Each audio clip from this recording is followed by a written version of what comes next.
Yo, episode 9, trending down. Got myself Ethersole and Bender. I don't even know if I really need to say that anymore, but gonna keep saying it in case we get some new listeners in here. Last week's episode was an absolute banger. You guys came out in full support, and we love that. I don't know if this needs to be said, but I'm just gonna go ahead and say it. We're just two degens talking about degen stuff because we love it and it's funny. So none of this is like financial advice. So now that that's out of the way, how we doing, man? Did people think it was financial advice? I don't know, but I don't want to like play that card. You know what I mean? Yeah, concerning if they did. Incredibly concerning. I mean, if you think about the collective IQ of CT and just what's out there, it's you never know. That's fair. It's low. Yeah, I don't want someone coming back and being like, bro, you told me to buy this and now I'm poor. It's like, well, It's like the guy we just talked about that kept aping all his life spending into Spell and was convinced of the $1 narrative. And then his Twitter timeline turned into, don't tell my wife what's going on. Wait, didn't you say he's now like just posting feet pics? He's, like voyeuristic feet pics. It's like clearly him sitting at a cafe, like zoomed in on someone across the way and their feet. Wow. It was the strangest thing to dive into. Literally down interdimensionally. Could not be down worse. Absolute bottom of the barrel. I mean, well, I think Spell caught like a little pump recently because of this whole USDC thing. So maybe he's got enough to like move on from the feet picks now, but we'll see. I'm not hopeful for him. No, not at all. But he did give the best GIF I've ever seen of all time, and it was the Spell to $1 and the guys in the car playing bongos. Oh, that was him. And the woman smashing the window trying to get to him. Okay, that was absolutely legendary, and I think it was like right near the top. So it was like the Pico top. Props to that man. Absolutely believed in $1 Spell, and now taking feet pics in cafes. So crypto comes at you fast. It does. It hits you fast and hard. I mean, speaking of just the opposite of that, it's equities are printing, crypto's been chilling. The timeline will remind you of that every 2 milliseconds, but that's kind of what it is. It's like boring price action right now.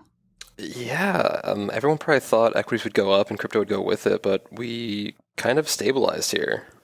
Yeah, I mean, we had a good run, and I think equities were like doing their thing, but it felt like a bigger move for us just because we're smaller, like ETH pumped 100% off the bottom and equities move like 10%. So for everyone overlaying the charts, it's like, okay, well, if we're talking percentages, one's a way bigger move, right? Right.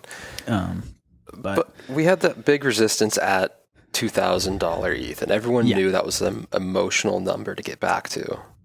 Right. I mean, it's always the big round numbers. That wasn't going to be taken down the first try or the first couple tries, really. Yeah, no, I didn't think we'd even hit 2K the first time. I thought we'd fall just short. Yep. So I wasn't surprised to see some chop in its wake. I mean, none of this is like concerning to me. I'll say that. Like, I am literally chilling right now. We got the merge coming September 15th.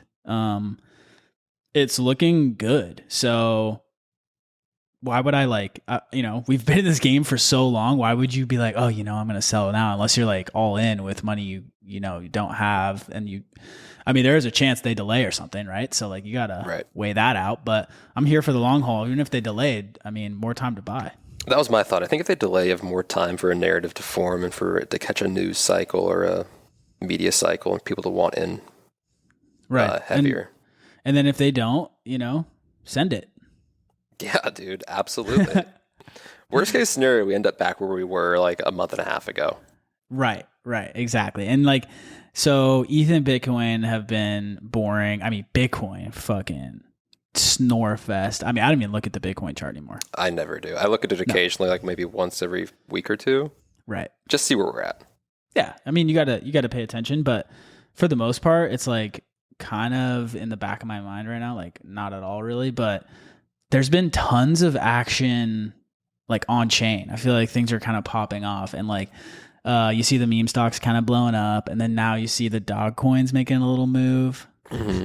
Yep, dog coin. All the dog coins were up like 30% against ETH in the last month. Yeah, sometimes you get a little hesitant when you see that, but Yeah, it either marks like a top or it marks like an impending bull, in my opinion. I mean, that's my take, right? Everyone I see is it's marking the top, but like it's been kind of doomer heavy on the timeline, so that take makes sense. Of oh, of course it's gonna mark the top again. It's what it does every time. It's like, well, or is it marking like risk on? Yeah, I mean, because you got the meme stocks popping off, and stocks went nuts. People made bank on Robinhood options and all that shit, and then crypto popped off on that last bull run. So it's not like super wild on the timing front. No, and I think there's a new meme stock narrative around Bed Bath & Beyond right now. Oh my God. The exact same thing as GameStop. I saw some things about it earlier today. God. Yeah, so like you want to run that back 10x, that's fine. I'm fine with it. I'm not in it, but like I'm all for it. Yeah, and if it trickles back down into the meme coins, I'm okay with that too. I'm totally fine with that. The meme coins catch a bid, and then it just all is a trickle down economy into the quality coins, and that's like kind of where I choose to live, which is probably a pro and a con. The funny part to me with all the dog coins is I always have to remind myself that like Shiba and Doge are like top 15, top 20 coins. Yeah. And that's hard for me to remember a lot of the time because they're above, like right now, Shiba is above Chainlink, which is also above Avalanche. It's also above Polygon. Oh my God, dude. Okay, so this says two things. One, it's like the power of memes cannot be denied. But it also says to me how early things are, because that a meme can be like at the main like forefront of the industry.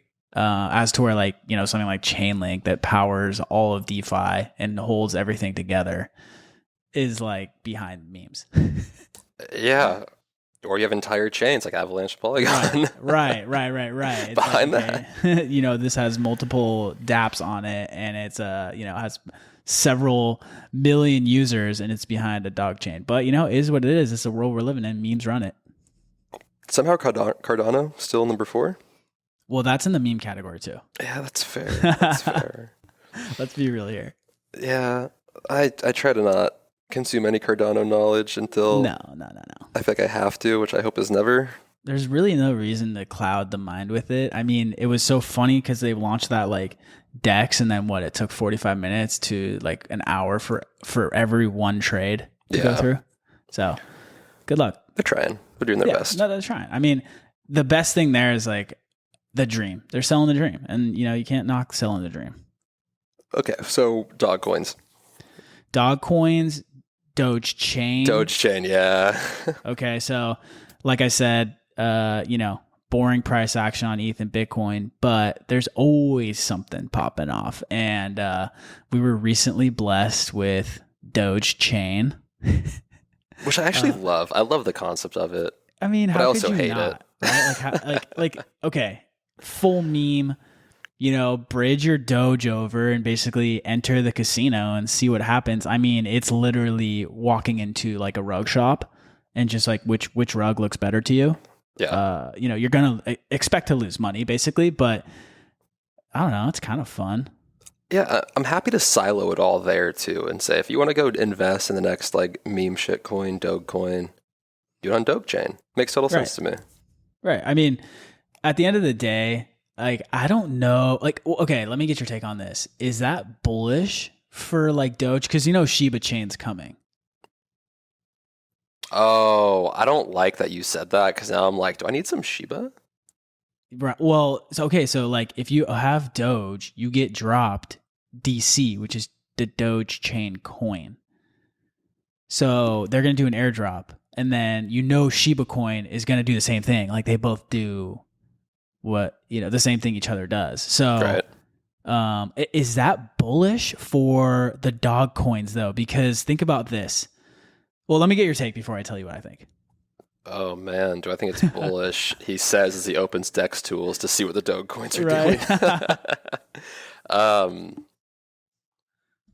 I think it is bullish to have the Doge chain popping off, because it gives a new narrative for all these Doge coins or dog shit coins to kind of say, hey, we could do this too. Right. And you know what? I think the safest way to play this, if you want to like put some risk on it, is just to long Doge or Shiba.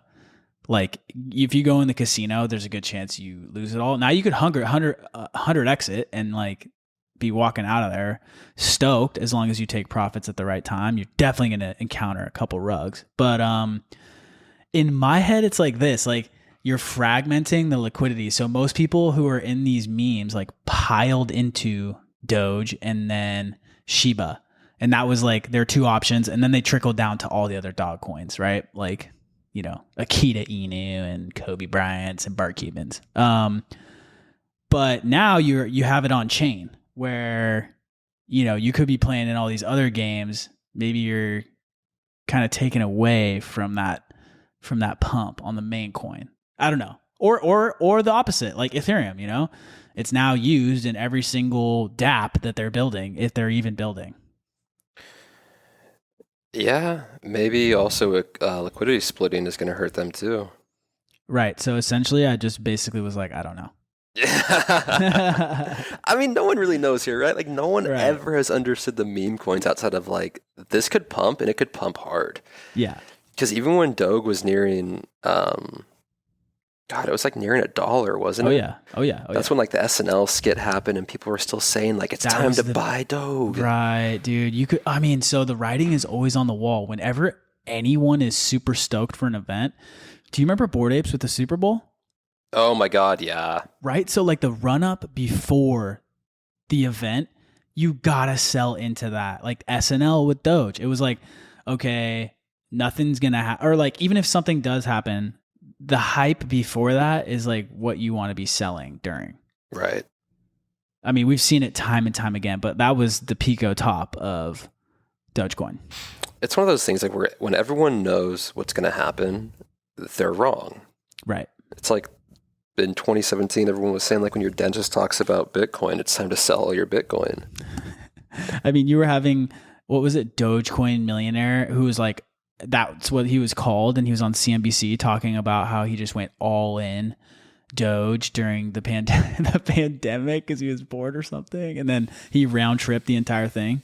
Yeah, like no one, no matter what his outcome is going to look at that guy and be like, "That's a smart guy." Right. They're going to be like, "Holy shit! Like, how you got so lucky? You got so lucky," and like that is a stigma in almost all of crypto where, you know, you were early or whatever, and you just were lucky. Okay, but with a meme coin, you were lucky. There's no other way around it. No, yeah, there's no like secret sauce to the meme coins.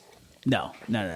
I mean, people make good money. You know, there's traders who like have been around before my time, and you know they know the cycles on those dog coins, and they'll just start accumulating when they're like, you know, seeing that huge accumulation zone, and because they have capital for days, so they'll keep buying, and knowing that, you know, at least a 50 or 20% pump is coming. God forbid, you know, the like 30x that happens during mania phases. Yeah, I think the only people I'd look at and say that's a great meme coin trader is that like fabled wallet that only had meme coins in it and it outperformed everyone else, but they had diversified into every meme coin. Right, the spray and pray method. Yeah, and that was like intelligent because that was when Doge was really popping off and all these copycats were going to get aped into, so he's bound to hit some big winners.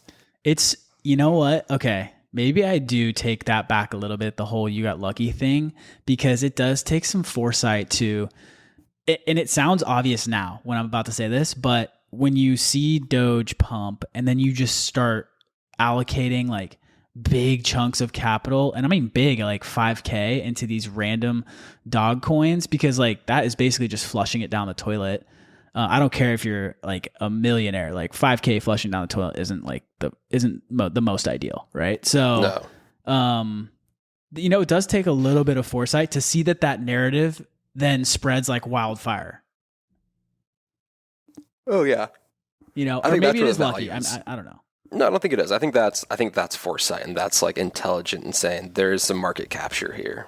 It's kind of like with NFTs when we saw the anime stuff pop off. It was like, okay, like this is going to catch on. Like you got to buy all this anime stuff, and it worked. Yeah. Like people that bought the anime stuff and sold the anime stuff did super well. Yeah, so maybe it's more so along the lines of like just spotting narratives early and just allocating ahead of everyone else. I think that's it, and I think you've nailed the next narrative pretty well with the fees, with this notion of we were making this many fees. Yeah, the DeFi fee era is upon us, ladies and gentlemen. So enjoy it. Right. Now the NFT fee era has been upon us and it did not mean shit. So we'll hope this one's different. I mean, okay, so on that subject, so my whole timeline, so I would say my timeline's kind of split. I mean, it's more so DeFi, but I definitely keep a pulse on the NFT scene because it's got to be nearing somewhat of a bottom right now. I mean, users are like at an all-time low. People are accepting nothing but WETH bids. Do you say WETH or WETH, by the way? I don't ever speak it. Okay. Because that came out and I was like, am I going to get fucking roasted for that? I say, oh gosh, I think I say ETH, but I think I say WETH. I say ETH, but I was just like, WETH just sounded like decent right there. Well, like it would make sense to pronounce it WETH in my head, but it sounds... Okay, so we're dumb. Fine if we get roasted. Fuck it. We get roasted together. Right, exactly, and that's fine with me. So, okay, but the NFTs, right? The users, like daily OpenSea users, are just like atrocious right now. Volumes are pretty minimal. I mean, it's like all the signs of gotta be near a bottom. It's either near a bottom or it's like people are close to declaring it full blown dead. I mean, so besides the royalty sort of comment, which we'll get into in a second, there's all these people who are just being like, well, mainly Kobe. I saw his whole comment about like they're just altcoins with pictures, which I've always kind of thought of them as that, or at least I thought they traded that way with just a much lesser supply, which is even more degen, but. I mean, so there's a lot of talk on the timeline of like them being, for all intents and purposes, like low-key dead right now. Yeah, and he's not super wrong about them being altcoins with pictures. Like you could take, a coin like Cosmos and say you have to hold one Cosmos to enter this DApp, and if you don't, you can't get in. Like that's what an NFT is kind of doing. Right. So he's not super wrong, but.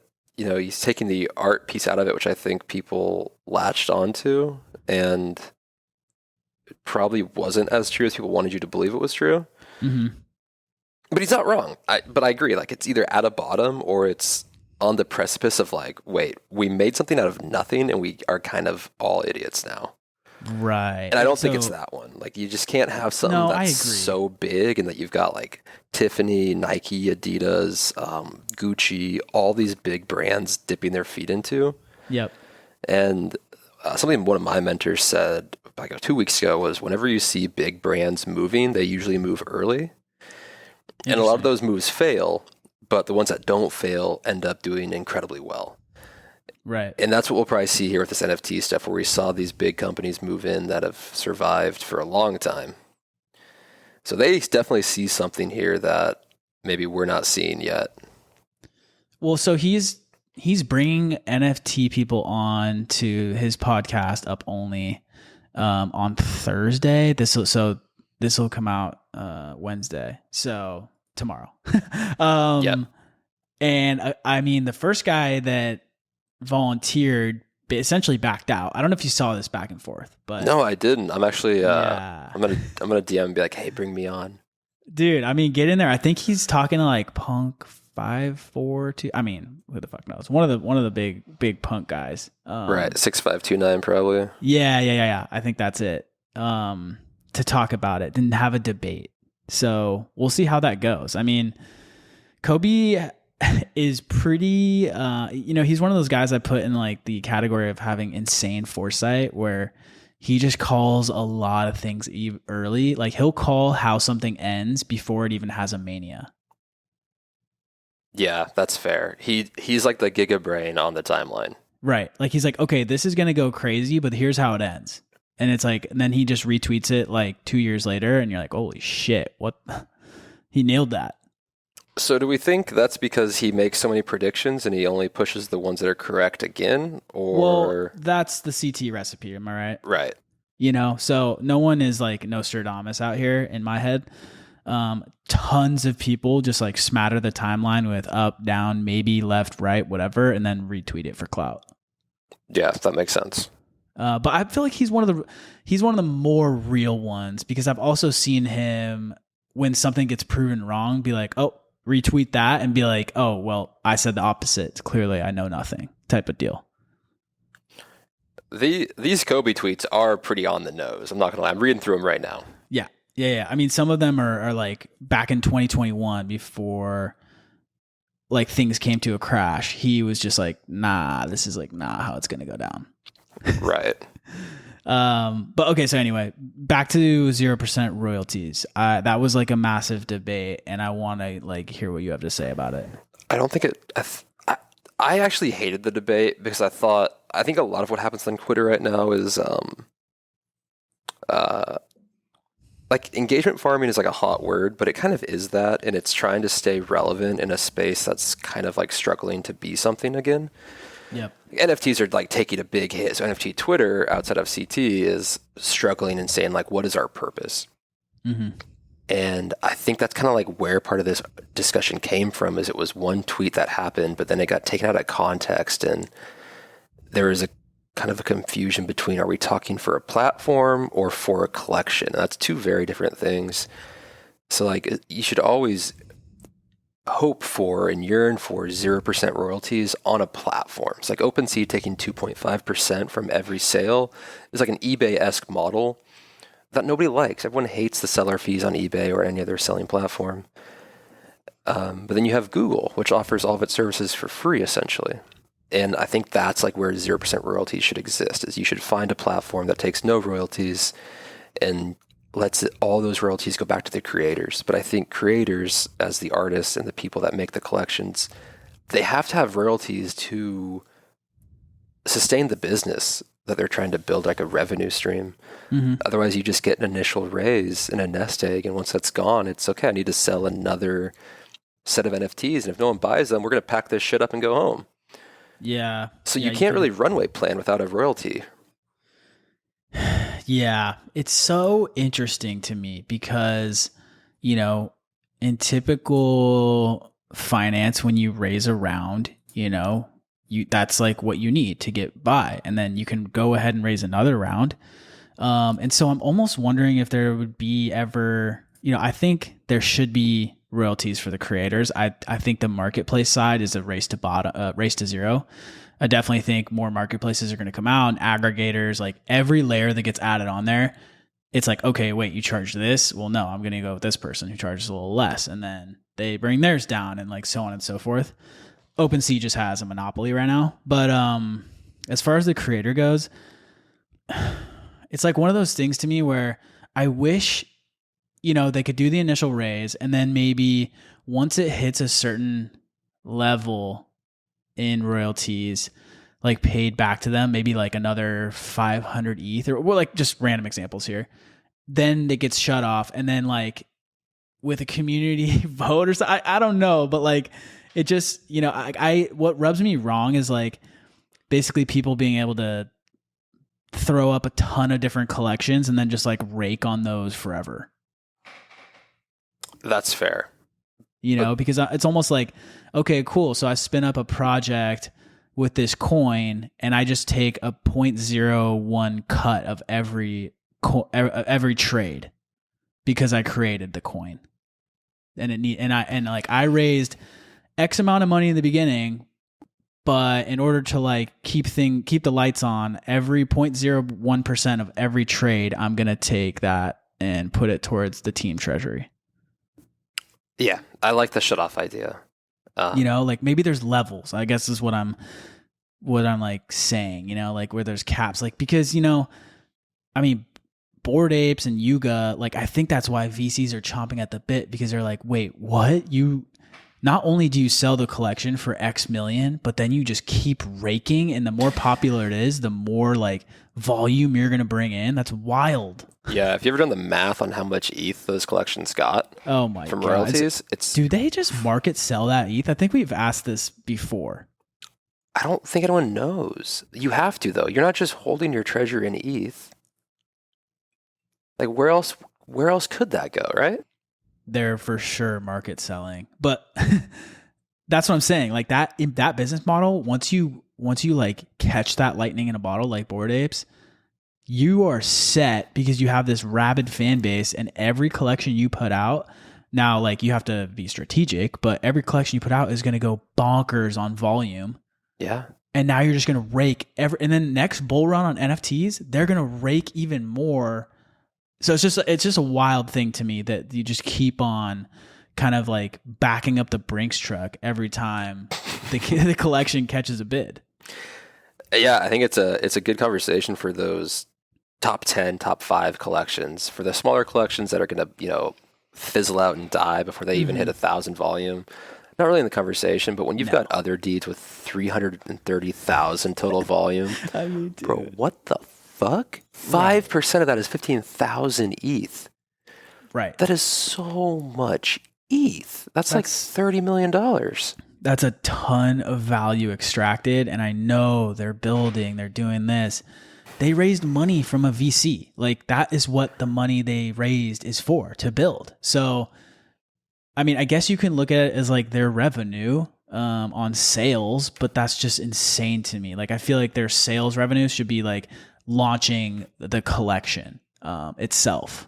Yeah. So, like it's just a crazy concept I only thought about that because I saw the whole conversation on the timeline, and I compared it back to like DeFi world, where if someone took like a 0.01 fee of every volume traded on, some of the top DeFi coins, I mean, the treasuries would just be out of control.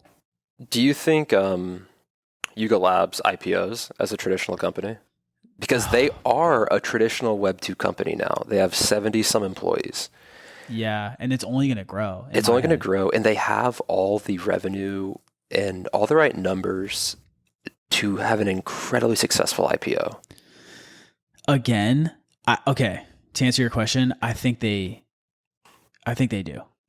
I can't see how they don't anymore. Think about their financials, and I can already kind of hear people typing, but where it's like, oh, it's a cyclical business like Coinbase, where, when the volumes are there, they're fucking absolutely printing. But when the volumes aren't, PE's dropping off the map, yada, yada, yada. But when you talk about the whole royalty thing where, even through, the fees that they're making is way bigger than the fees like Coinbase is charging. So like their business model is just a money machine. So I could see it doing very well. And again, they have such a cult fan base. You gotta appreciate cult stocks. Dude, fucking GameStop. Right. Tesla, right? Apple, like all these companies that just have absolute diehards that will never sell and only buy. You find those and you hold those and you keep those and you buy those if you kind of agree with the ethos. Right. It wouldn't shock me if it happened, and it didn't dawn on me until about an hour ago listening to that Bored Apes 1 million follower celebration space where they mentioned they were hiring about 5 people a week. Holy shit. And that's in like a down market. Think about that. Yeah, I've only been a part of companies that are hiring that fast when they're like pushing towards an IPO goal. Yeah, or just got that fat check from A16Z and it's like, hey, you need to blow this company up because we're trying to do massive things because generally it takes a company 2 to 3 years of like historical financials to then go public. Maybe for a newer company, it could be less or something, but still, like they could be prepping to go at the end of next year type deal, like as early as possible. So it's just ramp into that. Dude, absolutely. Imagine them on Robinhood, like just the short float on that because the bankers would be like, yo, this is a fucking trash business. I feel like it could be like a GameStop scenario. I think it would. I think it would pump incredibly hard, and then you'd probably be able to short it down pretty low, and it'd pump super hard again, and it would level somewhere in the middle. Right. It would just keep having these like cycle pumps, probably somewhat on pace with NFT cycles. Yeah. So I think it makes sense for those kind of companies to have, back to our initial topic here, 0% royalties. I think it makes sense for those kind of companies to have a smaller royalty window, maybe, or like you said, like you turn them on for some amount of time and turn them back off. But how do you dictate that amount of time, and how do you prevent that window from creating a like a liquidity event where you're saying, oh, there's a 5% royalty now on this sale, I'll just unlist mine. Right. I mean, and that's why there's different marketplaces spinning up. But I don't think you can get around the creator royalty, can you? Oh, yeah, you absolutely can. That's like what SudoSwap does in NFT Trader. Oh, okay. Okay, yeah. Well, SudoSwap is like the rage right now. That's all CT is talking about. Right. Let's touch on that in a second. But there's no reason that somebody couldn't clone any sort of marketplace and just say, we won't honor the fee. So OpenSea is basically like hard coding that in, and then it just gets pushed back to like a Yuga Labs wallet. Yeah, some contracts in the later end of the NFT run started hard coding the royalty in, so you couldn't avoid it. Right. That's what I would have thought. It would be like in the collection, almost built in. A lot of them, you had to go and set that royalty collection on each marketplace. So that's why there was sometimes wash trading for a collection on like platform Y and not on platform X, is because platform Y didn't have the royalty set. Interesting. Wow. Yeah, so, I mean, I guess we'll see how it goes, but I mean, this SudoSwap thing, it's literally everywhere. Have you seen some of that? I actually haven't paid much attention to it besides seeing the 0x Mons just pump in price. Yeah. 32 ETH floor now. Yeah. It's been wild. I think like liquidity is thin type of deal, but so it's just going to pump like crazy. To me, when I first saw it, it kind of reminded me of NFTX, where it's essentially trying to be like an AMM for like a Uniswap for NFTs. You could just sell whatever NFT you have into the pool. You get X amount of ETH back. It's a little below the floor price. So that, there's a little profit made there into the pool for everyone providing liquidity. But I think there's a little more to it. Because they used to have a side where it was just like peer to peer, and then they launched their AMM, which is like what's been the talk of the town right now. Right. And I think they've skirted the 0% royalties, which might have even sparked that whole discussion in NFT land. I'm not sure, but basically in my head you have NFT world, which is, I kind of divide the two, NFT like Twitter and then crypto Twitter. So crypto Twitter created essentially like SudoSwap, is a bunch of like DeFi heads.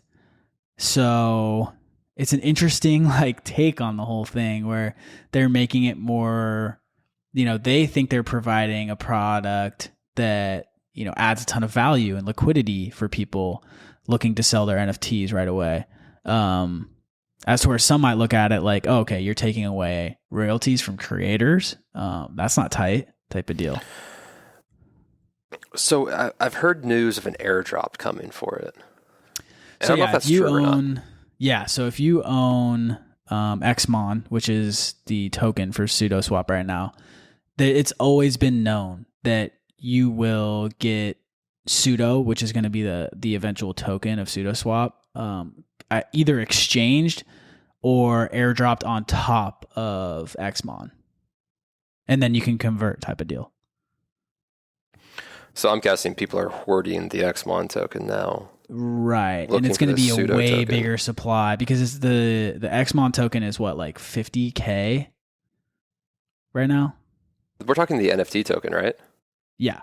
Yeah, it's at a 32 ETH floor, so somewhere in that 60K range. Exactly. That's wild. And so what they're going to do is release a coin that's a way bigger supply, so it's going to have unit bias and then can pump even harder. But essentially, in my head, this is like a crypto Twitter created project that's like max degen for NFTs, unlocking all this liquidity. You can like start up NFTs, like kind of launch them on a curve, that whole thing. And in my head, it's like, okay, CT has always been way too paper-handed with NFTs. Like they've never been able to break through. But the one thing CT does know how to do is create a good Ponzi. I was going to say that, yeah, they can't do NFTs well, but they can Ponzi real hard. They can Ponzi anything. And so like, that's what I'm seeing. Granted, I own zero of Xmon or, whatever's to come. I don't know if I'll get in, but it's been fun to watch. And, it seems like a lot of the top accounts are kind of shilling right now, which is always a general red flag for me. But I could see a whole narrative like kind of coming out of this and having a hype cycle. I feel like I can't buy into this. You shouldn't. No, like 32 ETH to get the airdrop just sounds like pure stupidity. Like you're risking 60 grand there for something that might not even like play out well. Like you might get $5,000 worth of an airdrop. Right. You might as well see what happens with the actual token and then play it that way. Right. They'll get an airdrop. They'll sell it. Xmon's token will get sold back, trying to profit both ends. Mm-hmm. And then if there's any validity to it, it'll climb after that, right? Right. I mean, think about it. Like markets are, for all intents and purposes, still down a ton. So when you see something like this pumping super hard and a ton of people shilling it, you gotta take a pause for a second. And again, I will say I like what's going on in the sense of like it could be a Ponzi brewing, but I don't know how early or late it is because liquidity in the markets just like are kind of not fully back yet. Yeah, I think people are a little risk averse right now, trying to maybe hold their ETH or take quick wins and get back into ETH. Right. Rather than wanting to hold, dude, fuck, 30K or 30 ETH in a random possibility. Yeah. If it was like 5 ETH, I'm getting in. 10, probably my limit. I'm probably not doing that. Yeah. You know what I mean?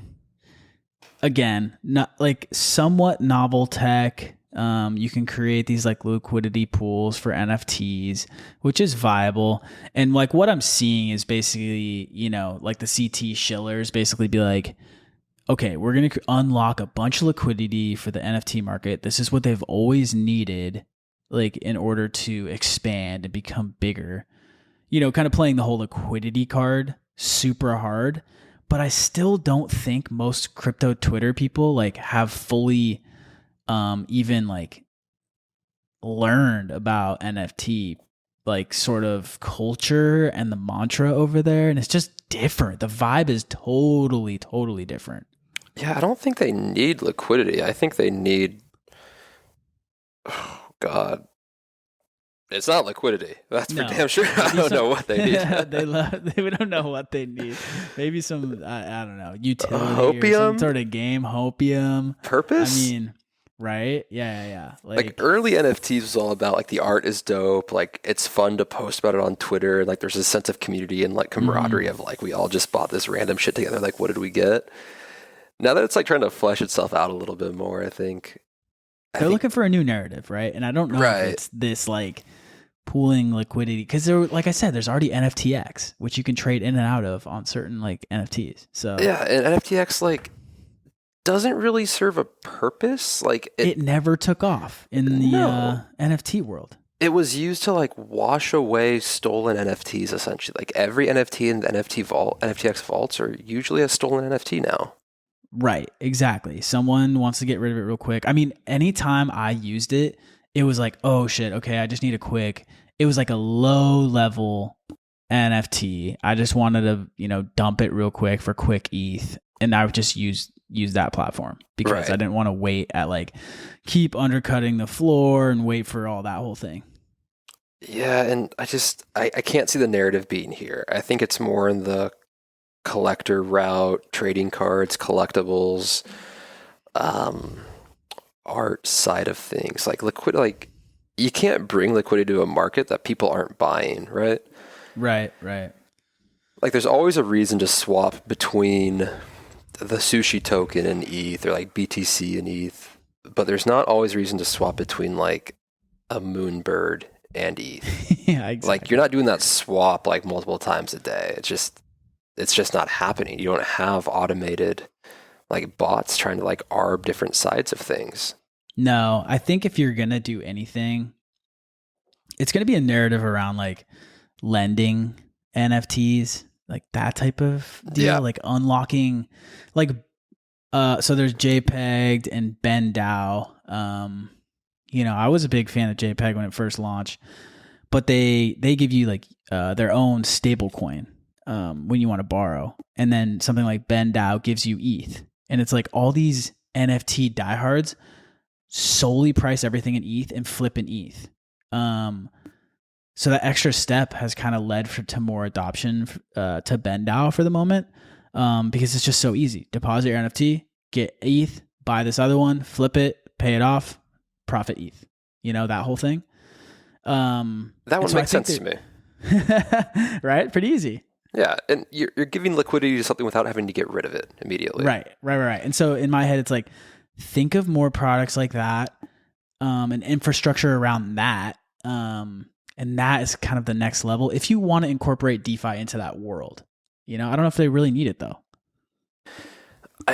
I don't know either, because you have the same side of that coin saying like, I've got this, I'm picking just random collections here all the time. This Doodles that's worth 8 ETH or whatever they're at. Mm-hmm. Do I really want to risk this 8 ETH and the Doodle that I want to try to make that 8 ETH into 10 ETH? Like I could see a lot of CT focused people or DeFi focused people saying, yeah, I could make that work. And a lot of NFT focused people saying, I'm going to lose that real quick.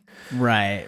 Exactly. It's just two different mindsets, and it takes a special breed of people to like hold these things from 1 ETH floor to 100 ETH floor. Like, come on, they're different. Like CT will paper hand an airdrop at when it's $100. Absolutely. So it's just two different brands, two different types of culture in my head that not everything needs to mesh. I think there will be crossover, but it seems like it's kind of trying to solve for a problem that doesn't necessarily like exist. It kind of feels like everyone towards the end of there was trying to figure out how NFTs connected to DeFi. Right.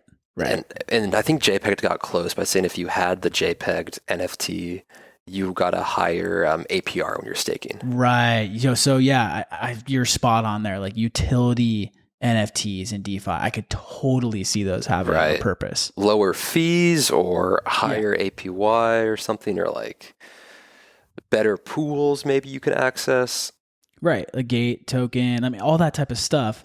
So that's like the crossover thing, right? But like if you're going to talk about your general like Bored Ape user or Cool Cat or whatever it is, I mean, most of them don't give a shit about DeFi or even really know about it for like that matter, Yeah. I think what everyone's missing with NFTs is on like the bridge between DeFi and NFTs is like the battle pass system that we see work in every video game known to man, where let's say you're providing liquidity to Spooky Swap on Phantom and you've provided liquidity for a month. Like you get an NFT that's like a 1 month liquidity provider badge, and that gets you access to different pools with higher rates. And then if you do it for 2 months, your badge upgrades, and you have this NFT that continually grows as you like have your value locked.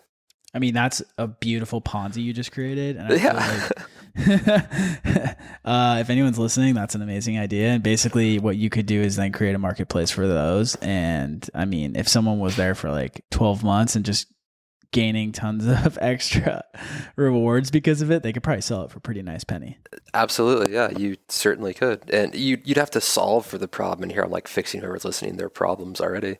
You can't just have someone go in and play, okay, I'll put in like $10 of this liquidity pool. No, there's and like levels farm to this. Yeah, you'd have to have a cap on them. You'd have to say there's a minimum requirement of how much you have to LP to start growing the token through each threshold. Maybe the first threshold's a $10 cap. Second threshold's 100, third's 1,000. To get to the final one, you should maybe LP 1,000,000 or something. Yeah, and you like, again, you can't make it super gamified or weighted, because then you take away from the new users. Yeah. Right. Yeah. Who just want to get in ground floor. Right. I agree. There's crossovers. I think there will be DeFi products that do serve some of the NFT community. We're already starting to see that. And then there will be utility NFTs in DeFi, but I don't know if it'll ever be like one big community that's just like trading shit coins for NFTs and back and forth. Dude, absolutely not. It's going to be too solid. Like, we've already seen crypto Twitter fracture into NFT Twitter and crypto Twitter. Yeah. I mean, dude, like, it's such a joke. Like, any crypto Twitter NFT I bought, I just gotten waxed on. Same. Yeah. Crypto Twitter cannot figure their shit out. NFT Twitter is full of masochists that are like, I will buy these and I'm never selling them. I'm never even remotely considering selling this. Right. And those people, Godspeed. I'll see you at 100 ETH floor because I exited at 10. It's fucking insane to me. But, you get a 0.1 ETH floor pump and everyone on CT is immediately dumping. Yeah. And it's funny because it's way bigger, right? There's a way bigger audience there, but they still just cannot figure out how to diamond hand something. And that's clear as day. The one thing that's actually interesting is Pudgy Penguins, though. They are... True. They're becoming like the crypto Twitter adopted child. Yep. Because I didn't follow them very close, but like their whole project got essentially rugged by the founder who bounced. Mm-hmm. And they've been like adopted by crypto Twitter in some weird, strange way. Like Pentoshi's all about them. Kalio's all about them. Yeah. Dude, I wish Winter Bears could have a redemption arc. They won't. Dude, they got Zach XBT threaded. Like, oh man, those were my guys back in the day. And I got zero fucking kickback from the team. Like, apparently they were paying. It's funny because we talked about Winter Bears on an earlier podcast, but it's like they got kickbacks, some of these influencers, for promoting them. Like, what? Yeah. You want to know who they're talking about? I can almost guarantee I know who it is. Oh, dude. She's called out in the thread. Oh, I haven't read the thread. Oh, my God, dude. Zach XBT went off on these dudes. And, like, the writing was on the wall. I was in the Discord for a bit watching the community just absolutely destroy the team, being like, dude, give it to us. We'll take it over. Kind of like a Pudgy Penguin movement. And then there was talk about, how they did the, like, I think Pudgy Penguins may have done this, or it was a different one where they wrapped the collection. And like that was then the new collection under good, like different ownership type deal. That's Wrapped Punks, isn't it? I don't know. Either way, another project did that, and like it went semi well. But yeah, the writing was on the wall for sure with these guys, and yeah, it sucks. Like they basically stole like $3.5 million. Damn. We didn't steal it from me because your boy exited at the Pico top on accident. Let's go. We hit a 1 ETH floor, and I was like, this seems like it shouldn't be here. And I sold them all. Okay, so like, yeah, I don't even want to talk about it, but It's I probably got near break even. Did you really? Yeah. That's good. Yeah, but I did buy like the number one bear. I was going to ask, actually, I debated asking if I should, if you did break even with that bear. Yeah, so like, I think I bought like 35 to 40 bears when they were like 0.04. Yeah, because that's when I started buying them too. Because you were saying I'm buying these, and I was like, all right, fuck it, I'll do it with you. So they had to run to 1 ETH, and I basically unloaded.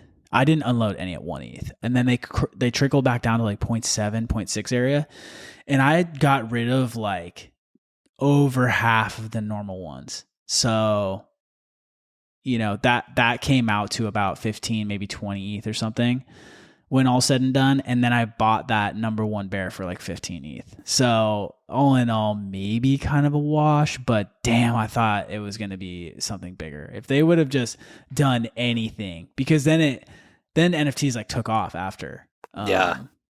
So if they would have just done anything, man. And they were so damn cute. Like I really thought they would be the cool cat's bear equivalent. Seriously, they fucking fumbled the bag so hard. I stared at that gummy bear, the other like number one unique one, and just thought like, do I really want this? What was it going for? I just went and looked right now, and I think when we were buying this, it would have been 10 ETH it was listed for. And then it sold again for 4 months later. Is it listed right now? No, I was actually going to go see if it was listed and maybe buy it if it was super cheap. Oh my God. I don't know. I don't think I can ever sell that bear. Like, no, it's sweet. Way. It's like the story behind it. I just basically took over this fucking Twitter persona and just went ham. But knowing they were paying fucking influencers in the back, and then the Zach XBT thread comes out, I'm like, he probably I probably got looked into, and then they're like, nah, yeah, nothing's connected to his wallet. Damn, we wanted to catch this full one time. Absolutely. He was like, no, he just got fucked. Moving on. Yeah. No, this guy is just fucking exit liquidity. So moving on. I'm on a watch list for Zach, and I don't really know what it means. Yeah. I've seen that. I don't like it.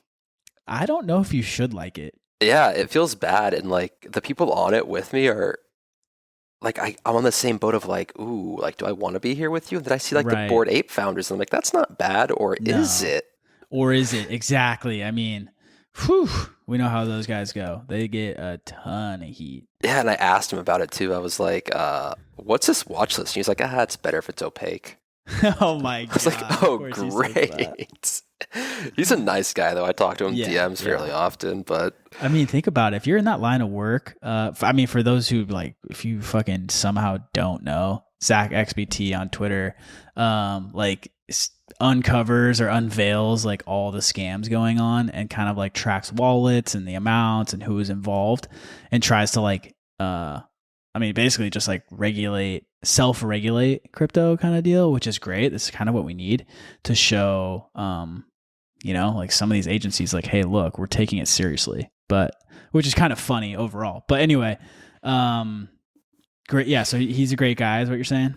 He's super nice, dude. Like nothing bad to say about him. Yeah.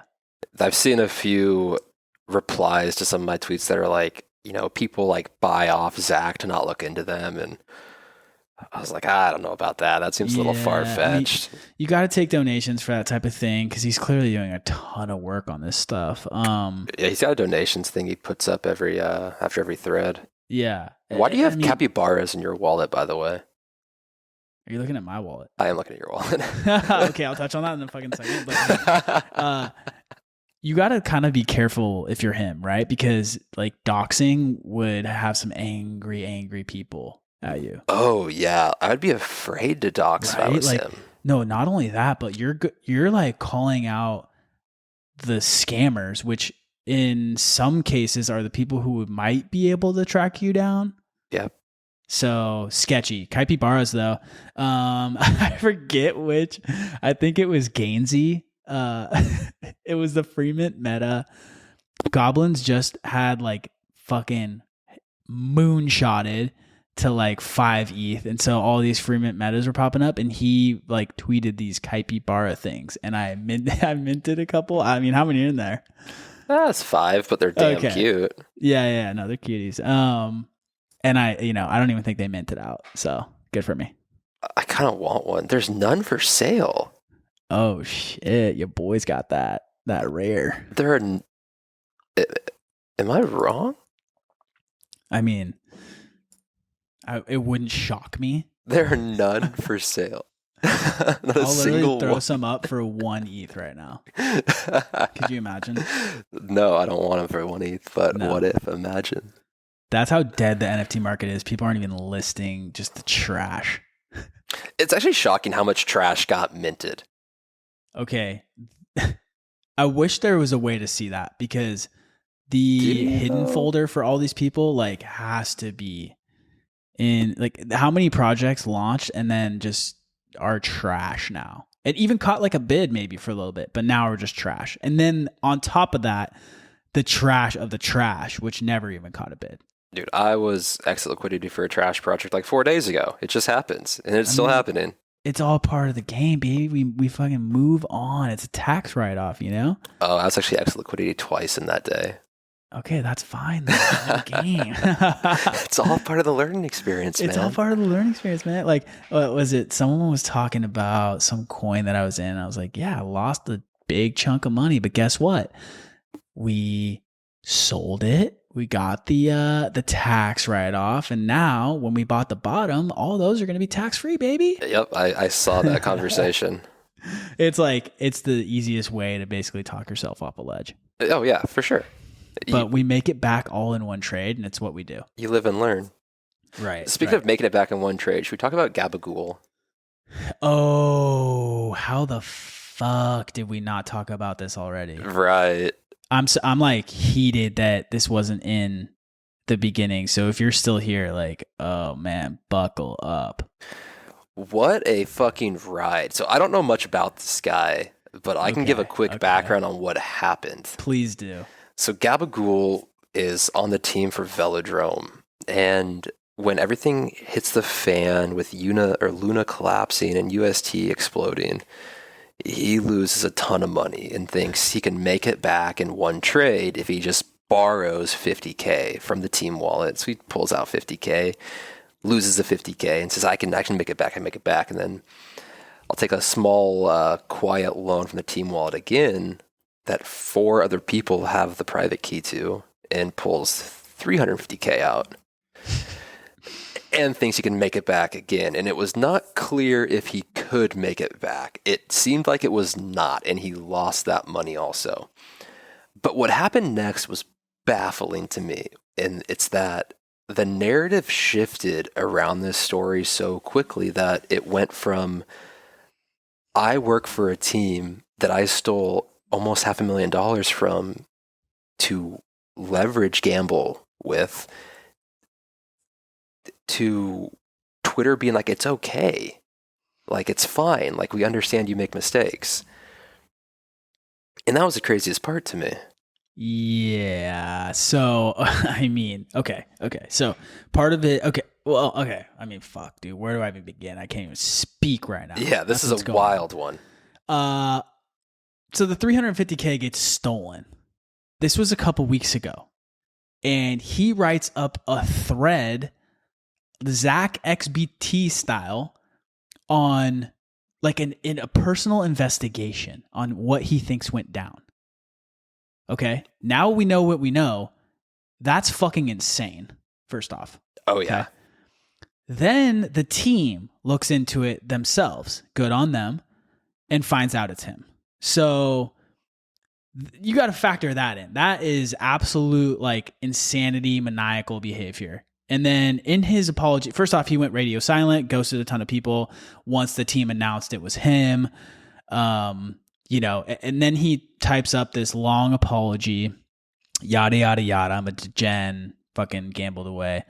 So I took the money, you know, this whole sob story. And then that's when the narrative shifted, right? Like people were roasting this guy when they didn't know it was him. And then when he came out and apologized, yeah, the sentiment shift that was so immediate was fucking sane to me. I don't get it. No, I don't get it at all. The team canned him. You know, he's probably going to be in a little legal trouble, maybe. We'll see. Oh, absolutely. There was a lawyer that responded that was like, if you were my client, I really wish you hadn't done that. Yeah. Right. Like, but I mean, he basically duped everyone. So in my head, it's like, dude, you nuked your reputation and you nuked your chance at your team funds. I'm sure he had a big bag of team coins on a protocol that, like, for all intents and purposes is kind of blowing up on optimism. You know, he would have in maybe a couple years had a couple $1 million bag, if not more. So you nuked your rep. He was kind of like well known in DeFi. People trusted this guy a little bit, at least liked his content. So nuked his rep and his whole protocol, because his protocol, the second that all happened, it went from like 5 cents down to 2 cents. So just fucking nuked everyone that was in it. Which, not like, ideal. Naturally so. Oh, for sure. Like it's a terrible look, negligent on the team as a whole. I think they're taking, like, you know, pretty good responsibility for the whole drama. But the dude just, I get you make mistakes, but like let him wear it for a bit. I don't understand. Like you know what I think it's from though? Like the immediate, like sort of like, like acceptance of his apology is the people who like kind of fangirl over his content, maybe. Yeah. Like come to his back, you know, no matter what type of deal. Like love the ride or dies out there, but you got to know when someone does something wrong. Like you can't just immediately defend that. Yeah, that's almost certainly where it comes from. You know, that's at least what I thought. Like a lot of those comments, and then they get the most action, of course, because people are like, "What the fuck? Are you crazy?" Yeah, I don't understand if it's like there's so many failures here though. Like, why is there no multi-sig on this wallet? Why could he just go take out money from it? There's so many different points of failure, like you're saying. I mean, you know, the team, and then like the fact that it went on for that long for them to figure out it was him. Right. It's kind of wild. Have you followed what's happened since then? Since that day, I've completely... He made his Twitter private, so I can't see anything anymore. Yeah, no, I can't see anything. But he's gone from the team. Sounds like the team's kind of recovering. I'm pretty sure they got the money back. He said that he had paid it back, but I didn't know if that was true or not. So like, I don't know if that's confirmed at all. You know, but regardless, the damage was done. And yeah, crazy how forgiving everyone kind of was to that so immediately. And I won't say everyone because I can't loop the majority into that bucket, but at least the vocal minority, how crazy they were willing to kind of forgive this guy. Yeah, what'll be interesting too is to see how long it takes for him to come back and do something new. Yeah. And for everyone to forget. Mm-hmm. Mm-hmm. I mean, he was a whistleblower on a couple other things. So like, you know, had like Zach XBT style threads on a couple other like scammers, if you will. So that's crazy to me. It is.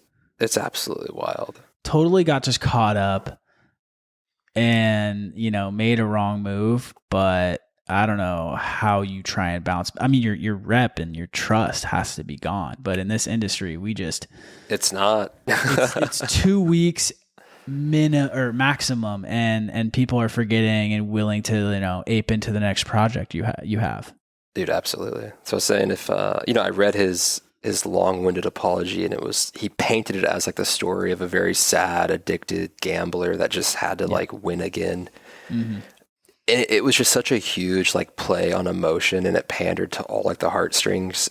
Of course, when you include family and all this type of stuff and something like that, people have compassion, right? Like we're not all. There's a lot of reply guys out there who can be a little mean sometimes, but you know, like there are people who are compassionate to unfortunate situations. This wasn't one of them. No, this is just some dude be like, I'm going to steal a bunch of money. Right. I mean, because I'm super selfish. You get rid of the stealing $350K part. Yeah, for sure. Maybe show a little compassion, but let's not forget that. Yeah, like we all make mistakes. I was exit liquidity twice in the last week, and that felt like shit. But I'm not gonna be like, I'm gonna go steal some money from Ethersole. No, I mean, come on now. I would just give it to you. Oh, thanks, man. Appreciate that. So what's your seed phrase? Yeah, exactly. Gabagool is the first two words. Oh, amazing. God. Actually, I tweeted out a seed phrase, like a real seed phrase. Was that real? That was a real seed phrase, yeah. It was 4 words. No, the next one. The next tweet. Oh, okay. I was my phone was dying. I was sitting at a coffee shop where I'm like constantly sitting for some unknown reason. Was there ETH in there? Yeah, there was. Did someone get it? Yeah, it took 7 minutes though. Like longer than I thought. Like 0.1. I made it. Wow, but someone went and got it. Yeah, that's crazy. I was sitting around and I was like, man, I bet like you could tweet an entire seed phrase out and a lot of people wouldn't think it was real. So I just like transferred some out of Coinbase, put it in a brand new wallet. Did you try and look for the ENS that claimed that? Yeah. I watched the Etherscan and I watched the transaction like finalize, and the guy replied to the tweet and just said thank you. And I was like, hey, you're welcome. No way. What a legend. I'd be like, you're like ahead of the class here because most people ignored that. And that's the funny part is there are like 10 people that had commented on the tweet before him, like memeing it. And I was just like, all you got, like, this is exactly what I thought would happen. Like, no one would see that it's actually a real seed phrase here. That's a great story though. Like, It was that fun. just random? You just wanted to do that for fun? Yeah, I was at a coffee shop and I started to tweet part of a seed phrase as a joke, and I was like, wait, Yeah. this could be fun. So I mean, that's hilarious. immediately went home and did that. Yeah. Yeah. No, I love that. It's a better way to be exit liquidity, you know? Might as well give it to someone who can solve a little puzzle. Okay, so let's talk on Arbitrum next. We've got GMX. Yeah, so alpha segment commencing. Is that what we're doing? I wasn't going to call it an alpha segment. We can call it an alpha segment. GMX, I've been watching intently, and on Saturday, I was sitting at a table with somebody else that's on the timeline, and he was like, I'm about to buy a bag of GMX. Yeah. And I was like, okay, like I'll do it with you. And then I looked at the chart and I was like, I'm going to wait to see what Bitcoin does on the open on Monday. Yeah. And GMX is down to 34 now. It's in a good range. It's in a great range. So for all intents and purposes, and I've probably said that for like 4 or 5 times this podcast. Wow. Either way. GMX is in a great range. If you're looking to accumulate, probably a good time. I mean, I don't know. I'm not a trader. Like I just buy things that I like that I think are going to go up, and that's just my move. But the fundamentals are there. Like the fees are accruing, volume is hitting all-time highs on the exchange, ton of open interest, and that goes to show you, like, they're printing money. And when you compare that to a normal business, like, we haven't done that a lot in crypto, where you take your PE ratios or whatever you do on the stock market. But when you look at something like GMX and you look at 100 million annualized revenue just in fees, and it's sitting at like a 300 mil market cap, that doesn't really make sense. So sooner or later that gets price adjusted. Right. Obviously the volumes have to stay, but like the things they're building, I'm like, okay, that, I see it only going up. Maybe not like up only, but over a longer period of time, I'm cool to like, buy my GMX, stake it. They have this like whole multiplier points thing where the longer you're staked, the more you're earning. So I'm just like, I'm chilling, right? I'm racking those rewards every morning. I'm compounding. And like, I kind of see it as a blessing because I'm printing some ETH, maybe, toss that into a couple of degen mints on NFTs when that market start gets going. Let's go. Absolutely. Right. So, like, there's this whole thing, like, we have that one person, by the way, we've mentioned the Discord that we're in a couple times, and I've had people reach out about it. Have you actually? Yeah. They're like, what's this Discord? That's the funniest part, because it's just like a bunch of friends in there. It's just a bunch of friends. Yeah. Wouldn't even worry about it. You're not missing out. But basically one of the dudes bought it in there at like 42. GMX is at 34, and he's freaking. And I'm just like, man, enjoy the ride. Like, it's not going to matter when you sell it at 250. Yeah, absolutely. So like, that's kind of where I'm at, accumulating Arbitrum coins. Like, this stuff changes day to day, but for me, some of those plays, like especially Arbitrum, it's like, dude, the coin itself, the native coin, isn't launched. I mean, today I put out a how-to guide. We've had some listeners kind of ask on how they get started. Go look, peep the thread. It shows you how to like get set up, bridge, all the basics, basically. If you're an Arbitrum native, you're probably like eye rolling at that thread thinking I'm farming engagement, but no, I'm just trying to help some people out. Oh yeah, and people ask me all the time, like, hey, like, ask Ethersole this question about Arbitrum. So like, those threads are helping me. Yeah, I mean, it's just like those things become native to like all these DeFi degenerates that it's like, okay, yeah, of course I know how to hook up to a new chain and bridge to this, bridge to that. It's like, if you're jumping in, that is overwhelming. You're like, okay, Ethereum, there's this other layer, like, let's just pump the brakes a little bit and get back to the basics, because if this thing ever is going to go mainstream, you have to have people that have some education or educational way to get in. But anyway, that's a longer term play. I'm not worried about those coins. Like I said, I'm not touching those based on like day-to-day price action. I'm waiting for that airdrop, and then it's going to bring even more volume to the whole chain. So I'm chilling. Yeah. And I'm seeing it hit the timeline more and more, and it's starting to hit the timeline on the NFT side too. I'm seeing more NFT people mention it, and that's one of two things. It's a sign of like it's growing more, or it's a sign of a top. And I don't think it's a sign of a top right now.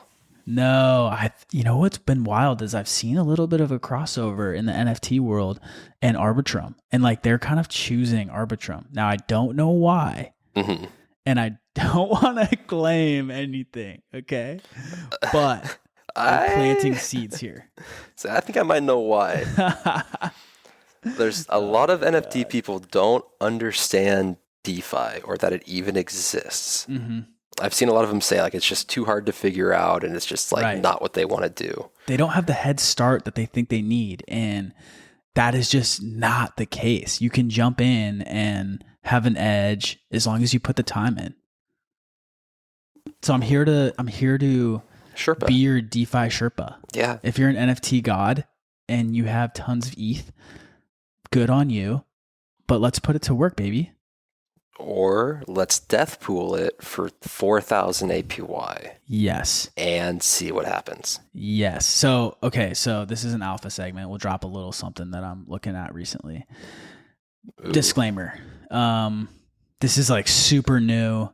Wouldn't go and ape a ton into it, and you could probably lose all your money. But also disclaimer, I am not on the team because 3 people have asked me if I am. On the Arbitrum team? On the team that you're about to talk about. Oh, really? Yeah. I've been asked 3 times in the last 24 hours if I'm on the team. How would they even know that you talked about it? I've never tweeted about it. I don't know where this is coming from. That's wild. I don't understand it. Anyway, there's a new, that's wild to me. There's a new sort of blockchain being spun up called Canto. And I already know some DeFi people are going to eye roll the fuck out of that, being like, dude, really? But no, I think it's a novel concept. It seems like it's like built on the Cosmos SDK, yada, yada, yada. Who cares? But anyway, it's a new layer 1. I took a little punt at it. It's got super, super, super low liquidity right now. So you can't just ape, a sizable order into it. I'm talking like even 5K, you can't even ape into it. You got to go like chunks of 500. Which it's kind of fun though, because you can, if you're not super well versed in liquidity and like order books and all that, it's a cool little like experiment into that world of being a whale where, whales can't just ape into these like DeFi coins. They kind of have to scale in over time and like place their buy orders strategically, which reminds me of Rune back in the day. Rune is like this like multi-chain coin. And I found that at like 3 cents, but the order books on KuCoin were non-existent. Okay. And every now and then someone would put up an order for a decent chunk and I would have to be watching the order books and snipe it. And I think like Degen Spartan, a couple of these other guys were all like accumulating hard too. So I was like fighting against all these absolute OGs. And it took weeks to get a good size bag. That thing ended up running to like $20. Holy shit. Yeah, that was a big win. But so like these can be fun. So, like I said, this isn't something that I'm gung ho on and like, oh, this is the future. It's a layer 1 that has like a couple novel concepts. So it's just not just like a copy pasta thing. Some of the devs are pretty base. They're like Ethereum, old Ethereum core devs. So, I took a punt at it. If you want to go to their Twitter, CANTO, check it out, or don't. And honestly, probably don't. I actually like it. Yeah. Because between now and the next bull is going to be a ton of new chains that launch. Mm-hmm. And a few of them are going to survive, and they're going to pump so ungodly hard. Oh, yeah. And there's no VCs. And so I'm like, okay, I like that. One thing I don't like, because let's be objective here, is like the contributors, right? AKA the team, gets 13% of the supply, and there's no vesting, there's no lockups or anything. And so I'm thinking to my head, I'm like, okay, this thing's already trading at like, it's been between 30 and 50 cents. But that is like a free $70 million payday. And they said they've been working on this thing for quite a while, but and then, probably not looking to just dump their bags immediately, especially because there's just no liquidity right now. Liquidity mining is supposed to launch soon, probably the day we put out this podcast. But just be careful, right? There's some supply overhang, but a lot of those guys are probably in a position where they don't even really need that cash right away. So it's an interesting play, and who do you trust more? Like some team in DeFi who has a ton of money already, or you have VC?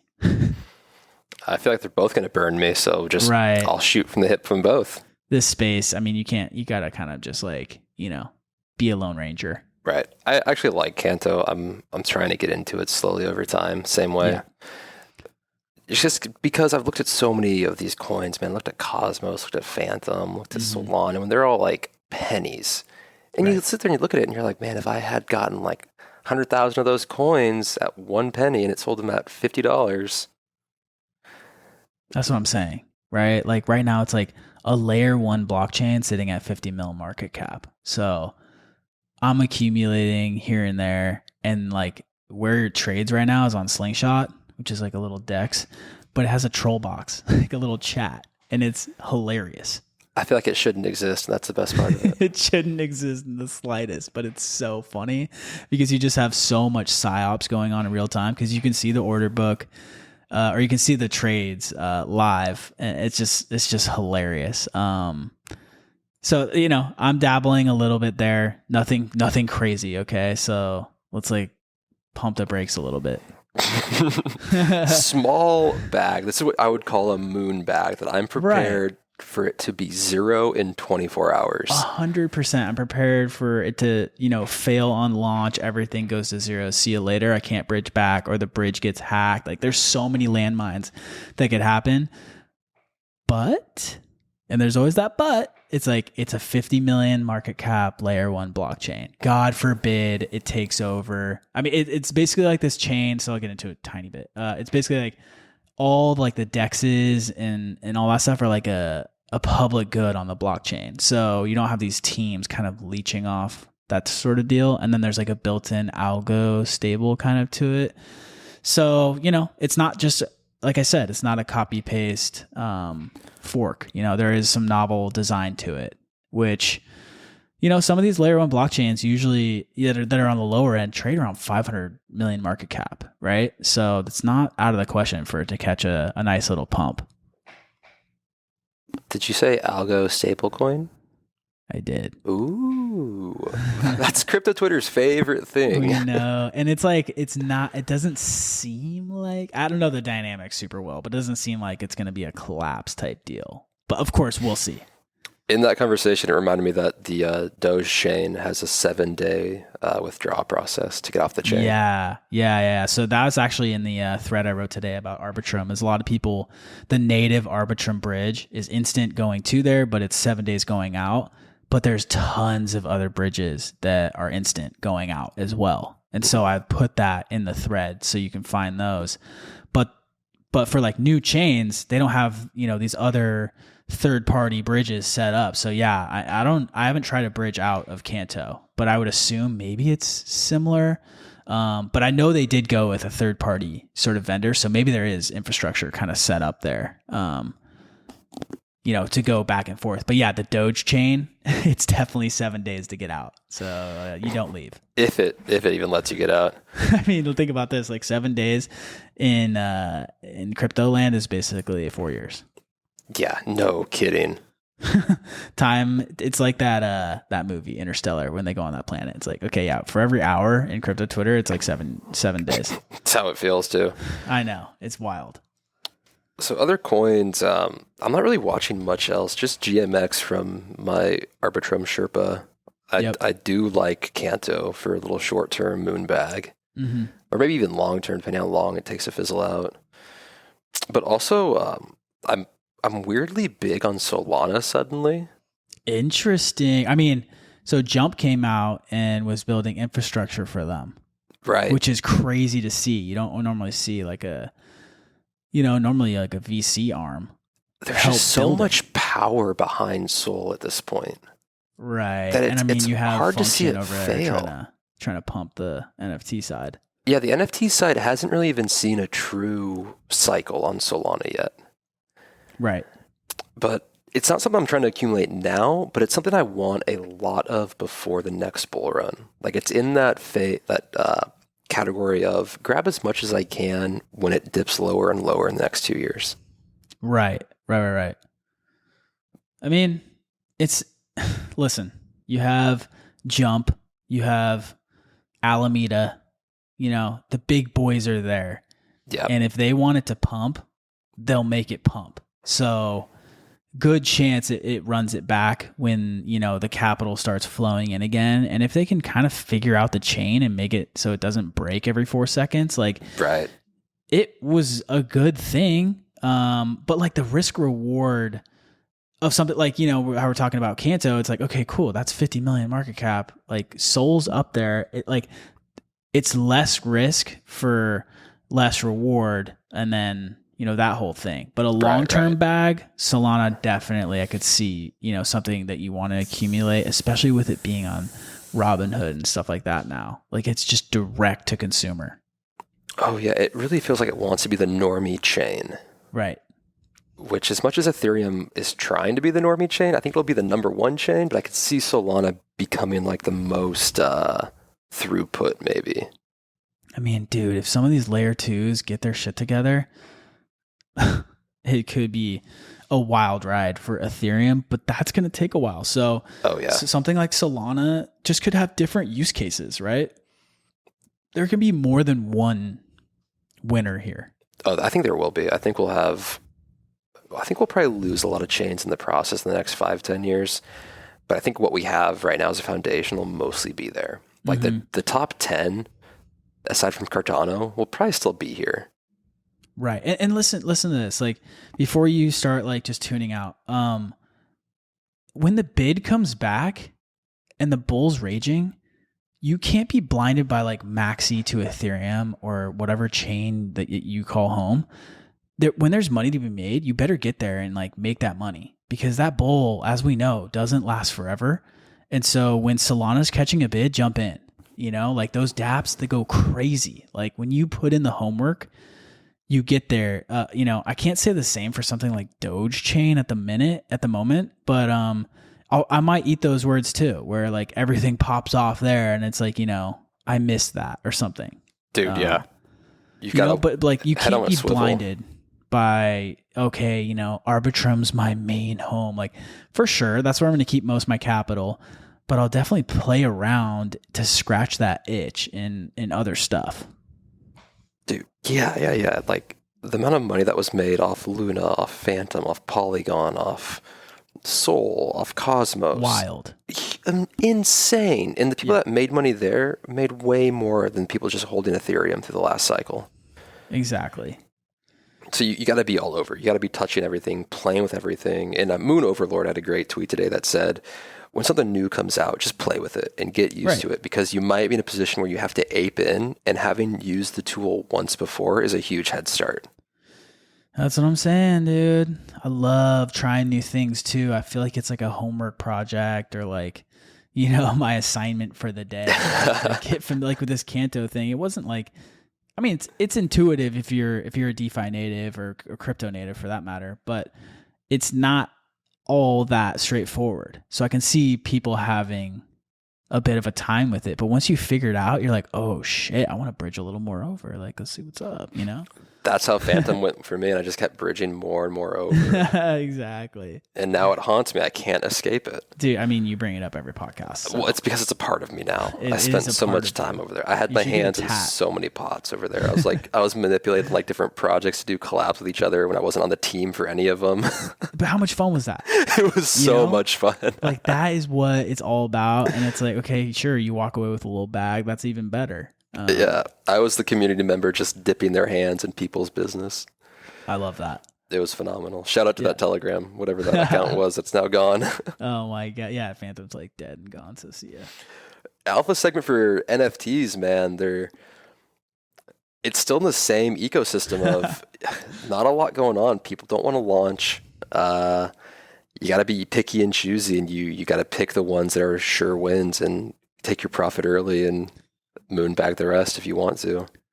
Is it safe to say we might have this same sort of segment, like repeat until post merge and even maybe a little bit beyond it?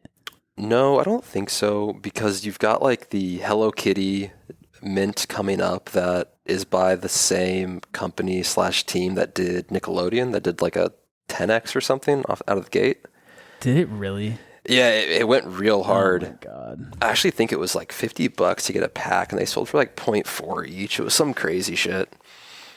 But Hello Kitty's coming up, and Hello Kitty just has a weird cult mania behind it. And when anything, of course, is a collectible in real life, hits the collectible ecosystem in Web3, it's bound to do well.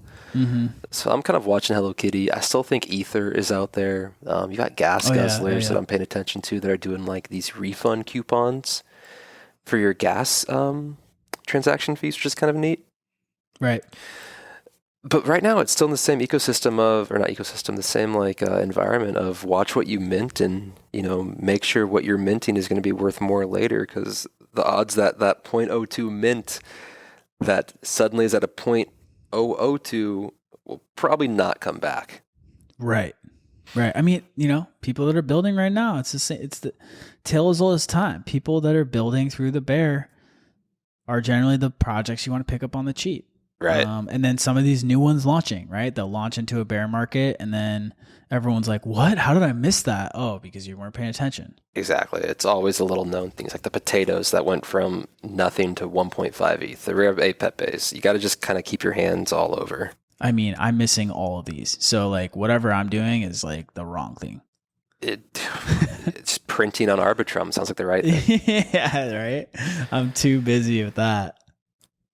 Oh my God. So, okay, I need to listen a little bit more to NFT Twitter side of things, though. I'll keep you tuned in. Don't worry. Yeah, keep me tuned in. And you know what? All you got to do to stay tuned in, though, is really listen to Trending Down. Honestly, yeah. Like anything that I'm going to be watching, you just got to look at my following, and whatever I say here is probably what I'm after. And you know what? Hit us up. Like on that note, like share the alpha. Hit us with Twitter topics. What do you guys want us to talk about? Is there any questions you guys have?